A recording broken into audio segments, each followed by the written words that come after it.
Hey guys, it's your old pal CaloricLeader9 here. Now, just before we start today's episode of Creepy Fridays, I want to give a huge shout out to my friend, the Sports Fan 5. He has just made an awesome title sequence for our show, and I love it, he loves it, and I hope that you guys love it too. So you guys can check out his channel. The link will be in the description down below, and I'll also will put it right here, so that way you guys can go check it out. Anyways, guys, enjoy today's episode of Creepy Fridays, and I'll talk to you all later.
I had an awesome childhood.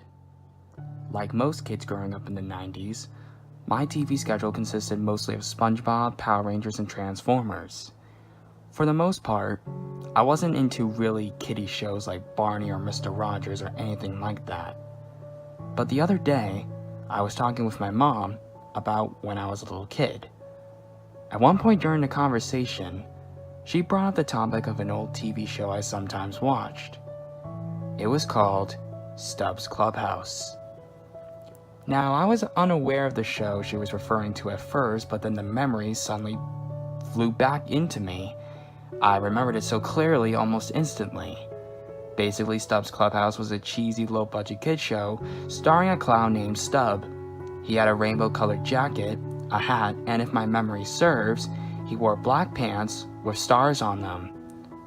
The show was kind of a ripoff of Pee-wee's Playhouse. Even I, as a young kid, could tell that. Basically, Stubb lives in a big clubhouse which, strangely enough, looked just like a normal house. I assumed this was due to their low budget. Stubb had a group of friends who lived in the clubhouse. I don't remember much, but I vaguely remember a poodle and a man in a really badly made elephant costume. Now, like I said, I don't remember much about the show, and I even remembered that I really didn't watch it very much, mainly for two specific reasons. One, it aired at a very strange and late time around 10:30, which is bizarre for a kid's show, and two, it only aired on a really obscure channel called Channel Bebo, which only aired shows for about 3 years, and then the channel got shut down for unknown reasons. The only other thing I remember about the show was the theme song was sung by a woman who sounded like she was half asleep, and the background music was played entirely on a xylophone. But back to my story.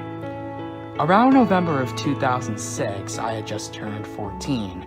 This was a few days after the conversation with my mom, and I decided to treat myself to a little trip to half-price books. Why half-price books? Well, see, I like them more than Barnes & Noble because you can find older books and movies as opposed to the up-to-date stuff like, B&N. So I was browsing through the videotape searching for a tape of one of my favorite shows, Street Sharks, a show about anthropomorphic sharks that fought crime. I was going through the tapes in alphabetical order and I just reached the S section when something caught my eye. It was a tape labeled Stubb's Clubhouse.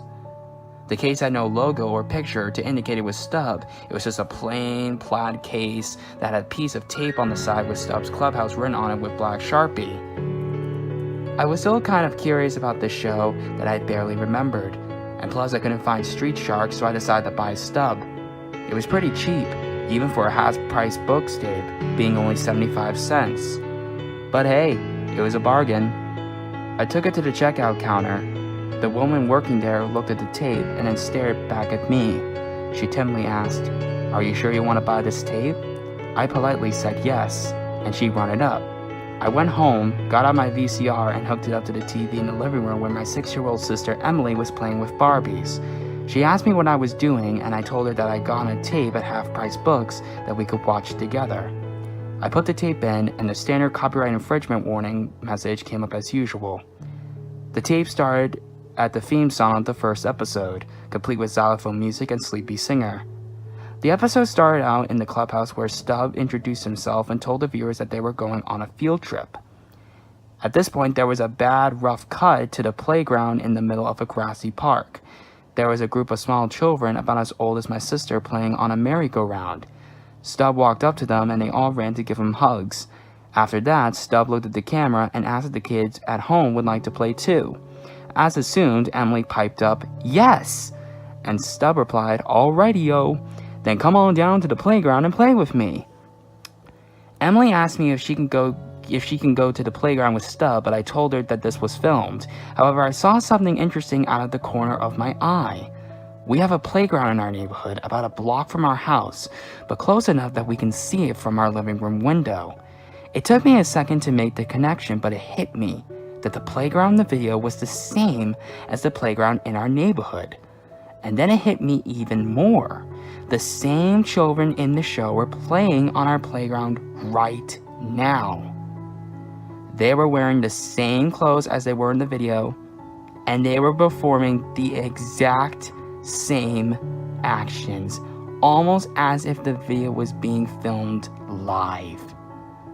Then I noticed something that disturbed me greatly.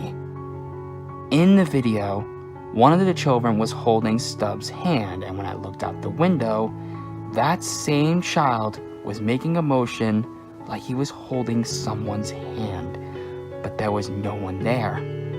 I was shocked. I immediately checked the tape, much to Emily's sadness as she was beginning to grow fond of the show. I took the tape and threw it in the garbage. I thought I was done with Stubb, but oh boy, did I end up being so terribly wrong. The next day, when my mom picked Emily up from kindergarten, Emily told me that Stubb had been following their car driving a black van. She said as she looked out the back window and saw Stubb behind the wheel of the van. She told me that she told Mom, but Mom didn't see any cars or vans whatsoever in her rear view window. Emily told me she was confused and somewhat worried. I told her not to worry and to try and relax and let an adult handle the situation. That night, I went against my best judgment and decided to fish the tape out of the trash and watch episode 2. Now, like usual, the theme song started, but something was wrong. The xylophone was very distorted and the woman's voice was a lot deeper and a bit messed up as well. The title came up again and the colors were more dull, being composed of shades of brown and gray rather than the usual bright red and yellow. I decided to brush it off as a messed up tape and continued watching. It roughly cut to a still image of Stubb staring at the camera. After a while, I realized that it wasn't a still image. It was a video of Stubb sitting motionless and staring directly at the viewer. Stubb would periodically turn his head as if cracking his stiff neck, but he would never blink. He did this for the entire episode, which lasted 20 minutes. But right before the episode ended, Stubb closed his eyes tightly while still staring, and then opened them to reveal pitch black eyes. Nothing but inky blackness within his sockets. Suddenly, the tape cut to a picture of a house. My house. I frantically injected the tape once more and stuck it in a drawer. I looked out the window at where the camera would have been, but there was neither anyone nor a trace of anyone there. I tried to go to sleep that night, but I just couldn't. I ended up sneaking downstairs in the middle of the night and sitting in the kitchen all night with the light on and a huge supply of caffeine drinks. The morning soon came, and I was safe for a while. Unexpectedly, the rest of the day went off with no strange occurrences. Emily didn't see Stubb following them in his van, which was an enormous relief and a bit of hope that this might be over. But that night, I woke up in what could be described as conscious sleepwalking, meaning I got up in the middle of the night and did something while being fully conscious and aware, but still drawn to do the thing by some urge. I subconsciously took the tape from the drawer and placed it back in the VCR. I sat down on the couch and suddenly awoke from my sleep. I noticed I was on the couch, about to watch the tape. I wanted to take the tape out and go back upstairs, but a strange urge or force told me I need to watch the final episode, episode 3. The opening started, and this time it was totally different. So much different from episode 2. The xylophone had been replaced with a loud banging, and the voice had now become a deep, demonic sounding voice, singing lyrics in a language I couldn't even understand. The title came up, and the title card looked like it had been slashed by the claws of a large animal. When the episode turned on, Stubb was sitting at a table with some children. He asked the children if they wanted to play a game, and they eagerly said yes. Stubb reached under the table and revealed a large carving knife. He asked one of the children to place their arm on the table. A small girl did, and Stubb asked, "Tell me how it feels." He then began to slowly slice a thin layer of flesh from the girl's arm, like he was peeling a potato. Blood immediately began to flow, and the room was filled with the sounds of the girl's screams. The other children didn't run. They just watched, calmly, as if they wanted to actually see the rest. He asked the girl, "Doesn't it feel happy?" Stubb continued to slice layer after layer of flesh from the girl's arm until he hit bone. The girl was wailing like a banshee at this point, and I was in absolute shock. I felt like I would violently throw up at any minute. The girl's arm was drenched in blood, which had been spilled onto the table and created a puddle on the tabletop. Stubb started laughing in a happy clown-like way, and the video ended. However, it then cut to another episode. It was a video of Emily's room right now. She was sound asleep. Standing over her bed and looking down at her was Stubb. Suddenly, he looked at the camera with inky black eyes in his sockets.